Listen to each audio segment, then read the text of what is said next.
آج کی تاریخ میں آپ کو لگتا ہے کہ یہ خرابی حالات انتخابات میں التوا کا سبب بن سکتی ہے یا السلام علیکم ناظرین کرام، میں ہوں عبدالباسط سواتی اور آپ دیکھ رہے ہیں میرا ڈیجیٹل چینل۔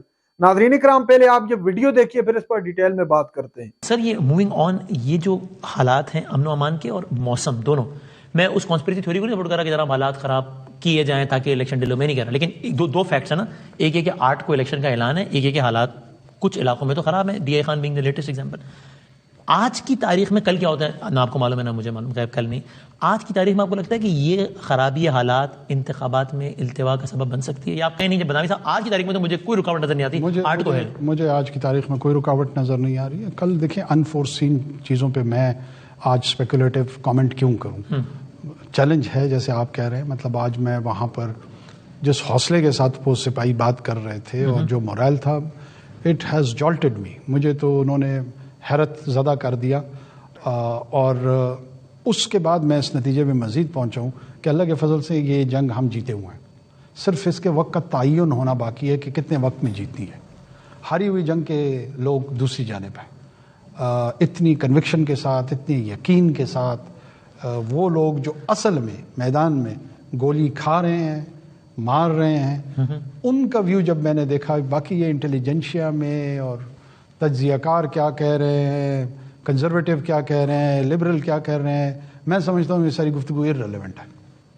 اوکے، سو اور آپ یعنی آپ بھی یہ سمجھتے ہیں کہ اگر باوجود 10 12 15 دن انتخابات تاخیر کا شکار ہو جائیں تو وہ کوئی اس میں ایسی کوئی قیامت بھی نہیں آ جائے گی؟ دیکھیے میری اس میں کوئی رائے ہی نہیں ہے۔ اچھا، میں کیوں اپنے رائے کا اظہار کروں، کیونکہ میں تو انتخابات میں پارٹیسپیٹ نہیں کر رہا۔ آج کی تاریخ میں ہم یہ سمجھ سکتے ہیں کہ آپ کو حیرت ہوگی اگر 8 فروری تک الیکشن نہ ہو تو؟ دیکھیے میں دوبارہ آپ کو عرض کر لوں کہ میرے لیے تو اب جو میں اور آپ گفتگو کر رہے ہیں، میری انڈرسٹینڈنگ یہ ہے کہ 8 کی صبح کو 9 بجے سے 5 بجے کے بیچ میں پولنگ ڈیٹ اور ٹائم ہے، اور for me that is the and of the matter. Correct. Election commission Pakistan دائرہ اقدامات کر رہا ہے اس حوالے سے، انہوں نے ایک لیٹر لکھا سیکرٹری داخلہ کو، وزارت داخلہ کو، جس میں پوری تفصیلات دیکھی۔ خلاصہ یہ تھا کہ ہمیں تقریباً 2.25 لاکھ بندہ چاہیے فوج کا یا پیراملٹری فورسز کا، اسٹیٹک اور کوئک رسپانس فورس کی صورت میں۔ انہوں نے ساتھ لکھا کہ 7 دسمبر تک ہمیں اس کا جواب بھی دیں تاکہ ہم اکارڈنگلی ارینجمنٹس کریں۔ ٹو مائی نالج وہ جواب تک گیا نہیں ہے، تو کیا ہے اس پہ گورنمنٹ کا رسپانس دے سکتے ہیں؟ اس میں یہ ایک ڈیو ڈیلیجنس ہوتی ہے، اس پہ ایکسرسائز ہوگی، فورسز صوبوں سے دیکھی جائے گی، پیراملٹری کے حوالے سے ڈیفنس سے بھی کنسلٹ کیا جائے گا، سیکرٹری ڈیفنس کو غالباً انہوں نے آلریڈی لکھا بھی ہے، اور یہ انٹر ڈپارٹمنٹل ایکسرسائز ہے۔ 7 نہیں تو 8 تاریخ کو مل جائے گا، 8 نہیں تو 13 تک جواب 12 13 آج ہو گئی۔ سر آج سپریم کورٹ آف پاکستان سے ایک فیصلہ آیا کہ سویلینس کا ٹرائل نہ ہو فوجی عدالتوں میں۔ یہ پہلے سپریم کورٹ سے فیصلہ آیا تھا، پھر آپ لوگ وفاقی حکومت اور سب اس میں اپیل پہ گئے، 6 رکنی بینچ نے آج فیصلہ سنایا کہ جس کے نتیجے میں فی الحال سویلینس کا فوجی عدالتوں میں ٹرائل جاری رہ سکے گا ابھی فی الحال۔ تو آپ اس کو اپنی جیت گردانتے ہیں آج کا جو فیصلہ ہے؟ میں اس کو اصول کی جیت گردانتا ہوں۔ میں سمجھتا ہوں کہ اصولی طور پہ یہ چیز جو ہے نا ایز اے پرنسپل اسٹیبلش ہو گئی ہے، یہ بہت ٹھیک ہوا ہے، ورنہ جو ایروژن اس سے ہونی تھی مختلف اسٹیٹ انسٹیٹیوشن کی، اس کی امپلیکیشنز جو ہے نا وہ انفیتھمیبل تھا، وہ بیانڈ امیجنیشن تھا، لوگوں کو اندازہ نہیں تھا۔ سپریم کورٹ کا میں مشکور ہوں کہ انہوں نے اس پرسپیکٹو کو دیکھا، سمجھا، اس کا ادراک کیا، اپریشیٹ کیا اور اس پہ اننسیٹ کیا، اس پہ اپنا اظہار کیا۔ میں سمجھتا ہوں کہ it is very important for social order. 9 مئی کے جو بھی ذمہ دار آ رہے ہیں ان کا مقدمہ بالکل فوجی عدالتوں میں ہی چلنا چاہیے، آپ کلیئر ہیں اس بارے میں؟ آف کورس، جنہوں نے ملٹری انسٹالیشنز پہ حملہ کیا ہے ان کا، جنہوں نے 9 مئی کو مثال کے طور پہ پارلیمان کی بلڈنگ کے باہر کھڑے ہو کر، سپریم کورٹ کی بلڈنگ کے باہر کھڑے ہو کر پلے کارڈ اٹھایا تھا، نعرے مار رہے تھے، ان کا بالکل نہیں چلنا چاہیے۔ یہ لوگ جس نے پتھر اگر سپریم کورٹ پہ پارلیمان پہ بھی پھینکا ہے اس کا ملٹری کورٹ میں نہیں چلنا چاہیے۔ اس کو لوگ مکس کر رہے ہیں۔ جب آپ کور کمانڈر کے گھر پہ، جب آپ جی ایچ کیو پہ، جب آپ ایس پی ڈی کے دفتر پہ، جب آپ آئی ایس آئی کے دفتر پہ فزیکلی حملہ آور ہوں گے تو کہاں انڈین سپریم کورٹ میں ہم کیس چلوائیں؟ کہاں چلوائیں؟ دوسرا آرگومنٹ دینا کہ میں نے پاکستانی کورٹ میں چلا ہے لیکن سویلین عدالتوں میں چلا۔ کیوں؟ سویلین اداروں کے سامنے کرتے نا احتجاج۔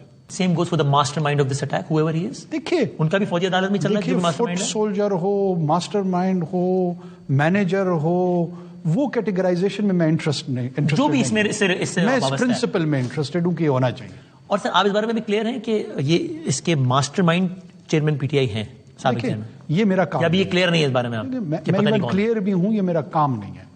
میں نہ کسی انویسٹیگیٹو باڈی کا ہیڈ ہوں، نہ اس کا رکن ہوں جس کے یہ ذمہ داری ہو کہ وہ اسٹیبلش کر سکے کہ یہ اس کا ماسٹر مائنڈ کون تھا۔ اسی لیے تو انویسٹیگیٹو ایجنسیز آپ کے پاس ہوتی ہیں، ان کا کام ہے، اور پھر وہ جب اس کو پروسیکیوٹ کر کے لے آئیں گی، پھر جوڈیشری کا رول آئے گا کہ وہ اس کی ججمنٹ کی طرف جائیں گی، اس انویسٹیگیشن کو دیکھیں گے۔ اور سر ایک اور سابق وزیر اعظم کے خلاف آج فرد جرم بھی عائد ہوئی ایک اور مقدمے میں، اس بارے میں اوپینین رکھتے ہیں کہ سائفر جیسا ایک حساس ڈاکیومنٹ اپنے پولیٹیکل پوائنٹ سکورنگ کے لیے استعمال ہوا؟ You have any doubt about it یا you need to clear about it? نہیں، اس میں تو میرے خیال میں دو رائے اس لیے نہیں ہے کہ وہ انہوں نے لہرا کے پبلکلی اس ڈاکومنٹ کو کہہ کے کہ یہ سائفر کا حصہ ہے اور اس کے تحت چند الزامات گڑے، اور ظاہر ہے اپنا پورا پولیٹیکل نیریٹو اسی کے ارد گرد انہوں نے جنریٹ کیا۔ کیا اس کا استعمال ہونا چاہیے؟ میرا جواب نفی میں ہے، آف کورس نہیں ہونا چاہیے۔ ٹھیک، اور ایک جسٹ کوئک کوشچن، پھر میں ذرا پرائیویٹائزیشن اور اس حوالے سے کچھ باتیں۔ نواز شریف صاحب آج کہتے ہیں، ظاہر ہے ان کا اپنا معاملہ ہے، ان کی اپنی رائے ہے، اگر آپ اس پہ کوئی اوپینین دینا چاہیں کہ صاحب میں نہیں کوئی انتقام لینے کے لیے آیا واپس، لیکن ذمہ داران کا تعین تو ہونا چاہیے کہ جس طریقے سے ہماری حکومت گرائی گئی اور سارا کچھ۔ آپ کو لگتا ہے کہ پولیٹیکل انجینئرنگ کا شکار ہوئے تھے وہ، اور اس زمانے کے کچھ لوگ لیٹڈ بھی باجوہ صاحب یا فیض صاحب اس کا حصہ تھے؟ دیکھیے، ہمارے ہاں ایک ہماری چیکرڈ پولیٹیکل ہسٹری ہے، اگر کوئی اس سے انکار کرے گا تو جو پاکستان کی سیاسی تاریخ ہے وہ شاید کوئی 2 سال یا 3 سال یا 4 سال کی تو ہے نہیں، یہ 4 سال بھی اس میں ہے۔ ٹھیک، اگر ہم نے لیسنز لرن کرنے ہیں اور واقعی لرن کرنے ہیں تو پھر 14 اگست 1947 سے شروع کریں اور دیکھیں کہ کہاں کہاں کس سے کیا غلطیاں ہوئی۔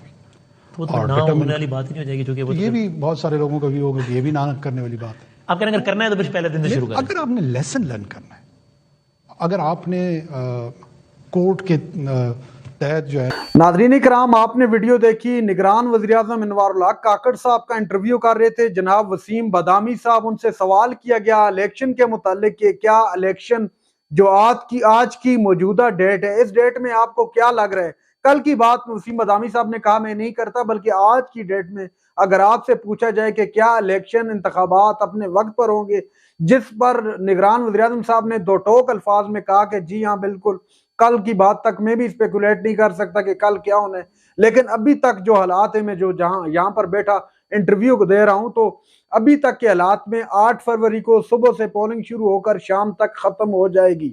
ناظرین کرام، چونکہ نگران وزیراعظم ایک ایسے وقت میں ملک کے اندر آئے ہیں جس وقت سیاسی اور اکنامک یہ دونوں کرائسس ملک کے اندر بہت زیادہ موجود ہیں، اور اس دوران لوگوں کے الزامات کے بھی بوچھاڑ ہے، نگران وزیراعظم کر لیں، نگران کابینہ کر لیں، نگران صوبائی حکومتیں کر لیں، تمام پر الزامات کی بوچھاڑ چاروں اطراف سے۔ وہ صرف ایک تحریک انصاف نہیں بلکہ مختلف پولیٹیکل پارٹیز اپنا اپنا حساب کتاب سامنے رکھتی ہیں کہ یہاں پر ہمارے ساتھ زیادتی ہو رہی ہے، یہاں پر لیول پلینگ فیلڈ نہیں ہے، تو اس طرح کی، اور ٹیم بی تک کہا جاتا ہے کہ نگران وزیراعظم جو ہے پی ایم ایل این کی ٹیم بی ہے، وہ پی ڈی ایم کی بھی نہیں بلکہ پی ایم ایل این کی اسپیسیفک کہتے ہیں کہ ان کی بی ٹیم کا کردار ادا کر رہے ہیں۔ لیکن یہ جو حالات ہیں 9 مئی کے حوالے سے، جیسے فوجی عدالتوں میں سویلینز کا ٹرائل کیا چل سکتا ہے یا نہیں چل سکتا، سپریم کورٹ نے کچھ عرصہ قبل اس پر یہ فیصلہ سنایا کہ سویلین کے ٹرائل نہیں ہو سکتے ملٹری کورٹس کے اندر، ان کو روک دیا جائے، تو اپیل میں چلے گی نگران حکومت۔